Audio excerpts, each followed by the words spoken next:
The US Congress has declared that Jerusalem must be recognized as the capital of the state of Israel. Of course, Bush can make a lot of noise, it doesn't make any difference. This is naturally going to cause tremendous anger, even amongst those governments in the Arab world who shine Mr. Bush's shoes for him. Even they will become angry. And then Israel launches a missile in Gaza and kills about 12, 14, and injures about 110. Any country in the world today which had done that, the matter would have been in the UN Security Council already. The whole world would have been debating it. Send an army in this country. But Israel has done it, and Israel gets away with it. The reason for this is because there's a deliberate policy at work to get the anger of the Arab masses to reach boiling point. When they are convinced that it is now boiling point, that any little spark will catch the fire, then Mr. Bush must attack Iraq. When the attack on Iraq takes place, among the things that will result would be the collapse of some governments they are hoping. Which one, first of all? Abdullah in Jordan, which is why he's got his suitcases packed already.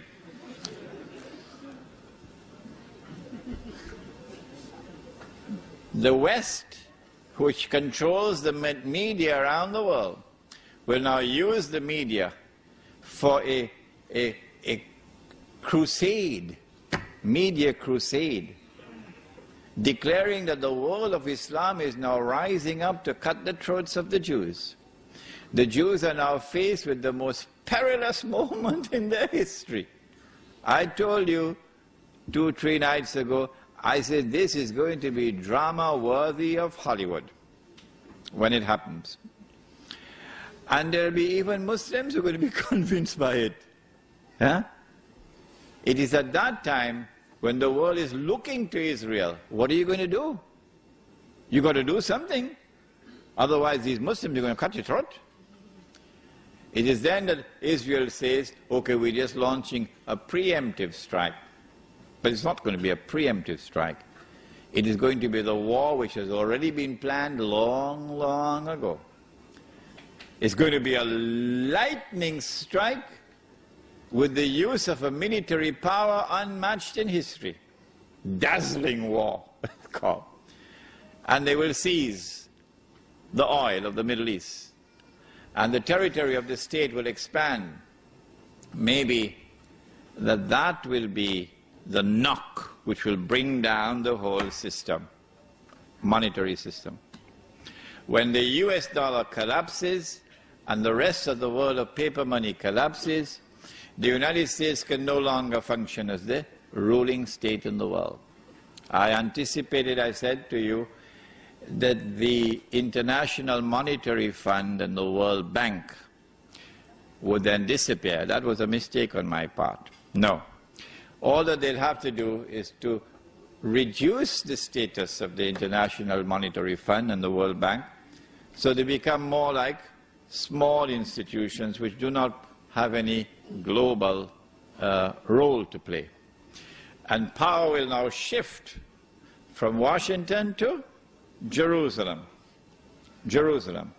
And now Israel will rule the world.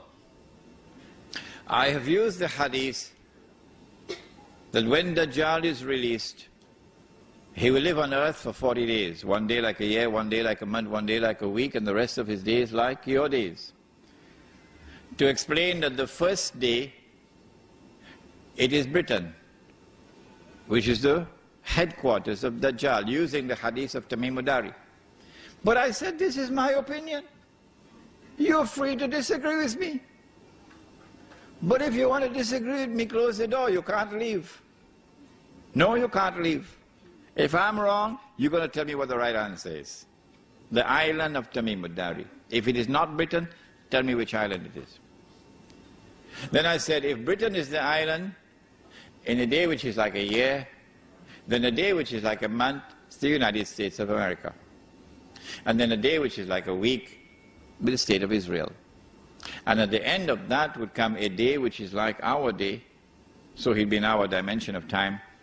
So now he appears, he's a Jew, he's a young man, he's powerfully built, he has curly hair, but I say nothing about his eyes. Why? Because when he sees with one eye, this symbolizes external vision. When he's blind in the other eye, this represents internal blindness. So no one can understand Dajjal. No one can recognize the strategies of Dajjal, whether it be the political strategy or the economic strategy or the strategy involved in the world of women, the feminist revolution. No one can understand it unless, in addition to external observation and rational inquiry, he also has nur in his heart with which to see. The question is asked, Sheikh Imran, how can we get that nur? I have only one answer to give to you tonight. And listen carefully and ponder over it, because I'm not going to say anything more than this. If you want nur, why don't you go back in the pages of the book on history? Go back in the pages of the book of history and see who are those who were blessed with nur in our 14 years of history. That's all I have to say. Nothing more than that. Israel now rules the world for a day which is like a week, and then Dajjal appears.